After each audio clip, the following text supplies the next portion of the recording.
mama pio siga bangage. Soy mama pio siga bangage. Soy mama pio siga bangage. Soy mama pio siga bangage. Soy mama pio siga bangage.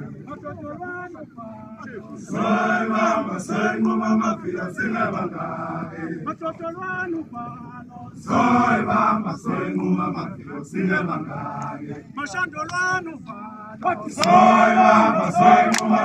siga bangage. Mashandolano palo.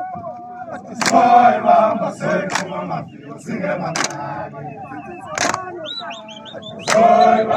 Lele ngiyingane zakwethu nginamukele kuyona ke i-channel nana ke bafowethu insizwa ke noma ke ngizothi ke umfowethu lo okade ke edume lapha ke ukuthi TikTok siye sakhuluma ngaye olinyaziwe ke ngokuthi ke ahambe ngokudutshulwa ke useze wafihlwa ke osukini leke lwayizolo njengoba ke nibone ke insizwa beziphelele ke lapha ke kwaNongoma kubekwa lona ke ithambo la lendoda ke baningi kodwa abantu einkundleni zokuxhumana engithe mangibheka nje ukuthi ke ayingeke abakuzwisisanga ncam ngempela ke ukuthi ke lensizwa le iloku idatshukelwa noma iloke kunabantu ke abazwelana nayo kodwa ke lokho bafowethu ake sikubeke eceleni ngoba ke lo ohambile ke umphefumulo womuntu ake sikubeke eceleni ke sikhalisane kanye nabantu ke abakhalayo yabona kodwa ke yiloko ke okwenzakalile njengoba nibona ama video bafowethu ngicela ningakhohlwa ke ukusubscribe and phinde nilike le video danko.